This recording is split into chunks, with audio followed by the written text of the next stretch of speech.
The business ended up actually blowing up so much that Justin Bieber bought one of my products. All right, so I'm 22 and I'm on track to becoming a millionaire in the next 4 years, having made my first $100,000 in profit by the time I turn 20. I'm by no means set for life, nor am I going to retire anytime soon, but I'm pretty proud of what I've been able to accomplish in such a short time. And more than that, I've been able to travel the world, which has been one of my biggest dreams. And so I want to share with you the person I had to become in order to do so. One thing you might notice is I failed a lot before getting to this point in my life. My story will really shed light on what it really takes to make your first $100,000 in entrepreneurship. First, I want to take you guys back to my childhood. I grew up in a pretty broken family. Some of my first memories were of my parents fighting, and that was a very constant theme in my life up until I was around 4. That's when my parents divorced, and I spent most of my time with my mother. She was a professor and very busy. So was my dad. He was a businessman. And out of all the fond memories that I have, I clearly remember him taking me to his office and showing me around. After the divorce, since I didn't get to spend so much time with him, I feel like that memory left a big impression on me. And I think subconsciously, I probably really wanted to be like that and impress him and show him that I was capable of doing what he was doing and kind of get his approval in a sense. So at the ripe young age of 4, I started collecting water bottles, and this lady, she would come every Friday to my door and collect the bottles and give me a couple dollars for the bottles. So I learned from a very young age that money can be earned from trading things. After selling and recycling water bottles for around 2 years, I was able to save up around $100. I think my mom kind of realized, oh, damn, like, I think my son has some sort of talent that isn't necessarily in school. I was just like so not occupied with what was going on in the classroom because I had found my passion so early on, and all I wanted to do was sell things and start businesses. I remember a lot of times my parents being really frustrated with me because I was just not performing well. And for a long time, I thought it was just really dumb. Academic performance is such a small tidbit of what you're truly capable as a person, so you should definitely not let that define you. So moving on, my mom actually decided to take me to Australia because she had a teaching job. We were there for about half a year, and this was a really pivotal moment of my life because she decided instead of going back to China, we would move to a new country where I could have a better life. So she actually quit her job, and my mom was lucky enough to get a green card to get into Canada. And so, yeah, we arrived in Toronto. We only knew this one family that was there, and they were supposed to help us out, but he never ended up picking us up at the airport. So me and my mom, we just like walked around in the snow for hours trying to find a motel. And eventually we did. I remember like it was so cold that our tears started freezing on our faces. My mom, once we moved to Canada, wasn't able to get another job as a professor, which meant that we didn't have any income coming in just for the two of us. I don't even want to talk about the child support because that was definitely not coming in. We ended up eventually moving to a 1-bedroom shared apartment. We stacked up cardboard boxes, put this mattress on top of the cardboard boxes, and that's kind of how we lived for a while. So we were definitely really struggling during this time. My mom ended up taking up 2 jobs, a day job as a waitress, and then at night she would work as a car factory worker, both minimum wage, just so that she could put food on the table. I remember I had just turned 8 years old, and we were at the grocery store, and I saw this toy. It was like a balloon animal toy. I remember asking my mom if I could get it, and she explained that we didn't have enough money to buy that toy. It had already been a pretty rough year for us, so I think that was kind of like a breaking point for me. I made a promise to myself that when I grow up, I would make sure that we always were able to afford the things that we wanted. So, sorry, this is definitely a tough topic to talk about. I spent the ages of 8 to 12 just basically learning English and trying to catch up to all my other peers. Around the age of 12, my mom, she had a boyfriend who was generous enough to give me one of his old computers. And this was when I kind of discovered the internet and really started to spend every waking minute on the computer. One thing that I think I realized really quickly was there was a lot of potential to make money on the internet. So I was kind of set on that mission. I started by creating a Minecraft server actually, and I would monetize it by selling in-game items. I didn't even have a PayPal account yet, so I had to ask my mom to help me set one up. And so I was using hers from the ages of 12 all the way till I was 18. The Minecraft server ended up doing really well. I remember there was a weekend where I made like a couple $1,000s, and as a kid, a couple $1,000s is a lot of money. By the time I was 13 years old, I had accumulated around $8,000 to $10,000, and I decided to take that money and just reinvest it all into my next big business venture. And so the next business venture I was going to pursue was creating a MMORPG game. I had spent weeks writing up like a 20-page document detailing the game that I wanted to create. The game was actually called Space Rivals, and it was similar to Clash of Clans, but it was space themed. I took this proposal and basically emailed it to 20 different app development companies on the Google Play Store. To my surprise, one of them actually, they were willing to negotiate with me and take some equity in the business and provide me with a team of 2 developers, and my job was to basically fund everything else, do all the marketing, and lead the development of the game. I eventually came out with a alpha version of it, but I had actually ran out of money because developing a video game is very, very, very expensive. I was honestly really sad. Now my net worth at 14 years old, I think I had maybe like $1,000 left in my bank account, but I had learned so much from leading the development team,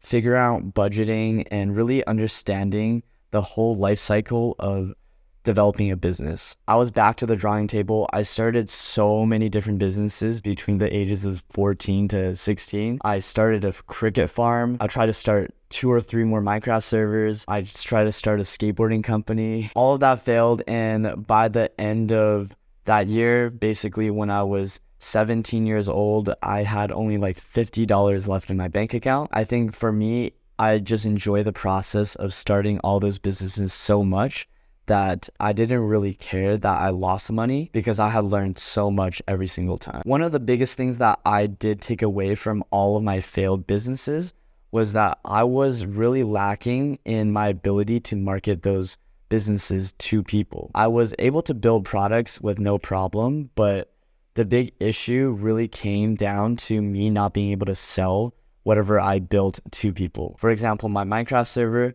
I spent months and months developing it, and it had like super cool gameplay, but nobody wanted to join because nobody even knew about it, and I had no idea how to market it to those people. So my next business model that I thought was perfect for me was actually e-commerce. The model seemed very intuitive to me, and so that's what I did. I spent a couple months just diving really deep into e-commerce. I watched like hundreds of hours worth of YouTube videos. I actually got in quite a bit of trouble with my teachers and even my principal because I just kept skipping school so much, but at the same time, I was still getting good grades, so they couldn't really reprimand me as much for it. Eventually, I found a product, and it was the infamous fidget spinner, and I started selling it on eBay. So what I did is I went on Alibaba and spent my last $50 to purchase a bunch of fidget spinners, and I listed them on eBay to sell. To my surprise, it was actually a pretty high demand product. The cost after shipping everything was only like $5. So I made a pretty good profit, and to me at that time, that was a huge amount of money. It was really, really cool. I wanted to find a way to scale it even more, and so that kind of led me to creating my own store on Big Cartel. I didn't even know what Shopify was at the time. I actually started marketing my product on Reddit to the thread r/EDC, which stands for everyday carry items. And I would do giveaways, and just from the organic reach of my giveaways, people would click on my website and actually buy the fidget spinners. So that was when I made like my first $1,000 at that point. So the next thing I did was I started sending out gift fidget spinners to a bunch of YouTubers. One of the first YouTubers that unboxed my product was Epic Snuggle Bunny on YouTube. He's like a knife unboxing YouTuber, and basically he posted the video. It was like 5 inexpensive fidget spinners or something. And literally,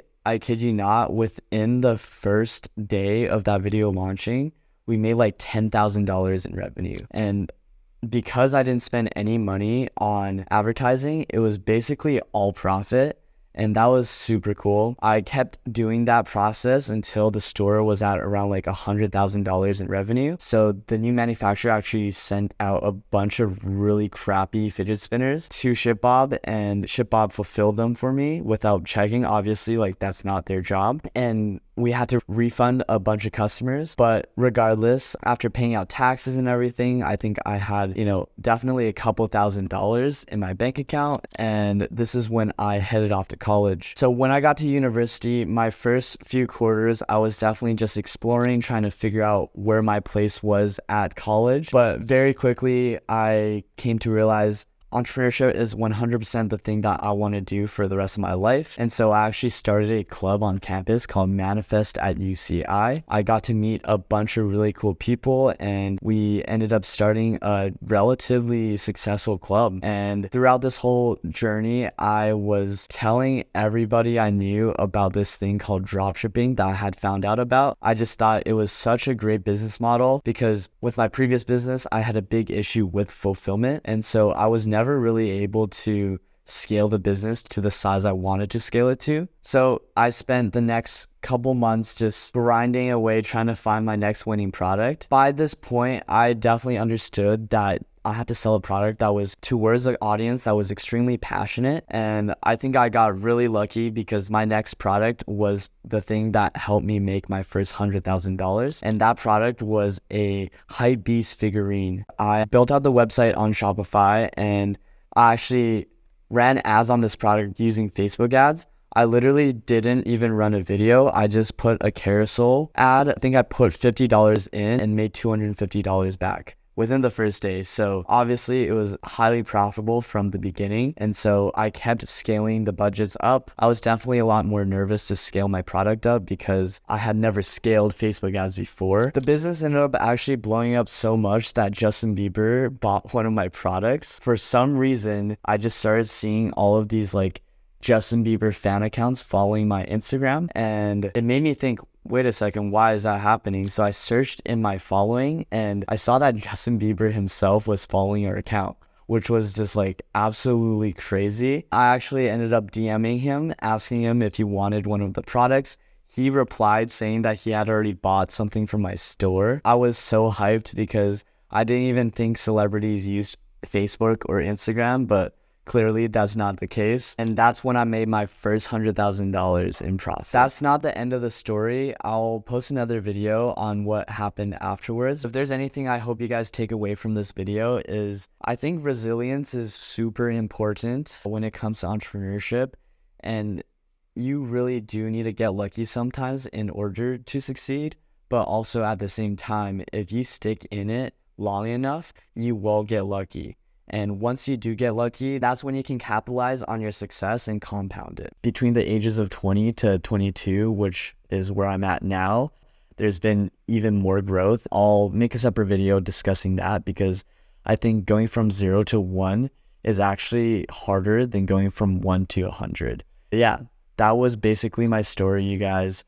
I hope you guys really enjoyed the video and you could take something away from it. There's so much that I left out in this particular story. Like, throughout this entire time, I actually started and failed a bunch of other businesses as well. And there were so many other key learnings, but I wanted to keep this story short and concise for you.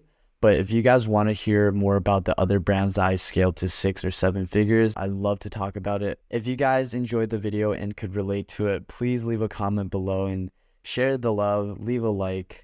Subscribe to my channel, because I'm going to be delivering way more content to you guys. Anyways, I'll see you guys next time.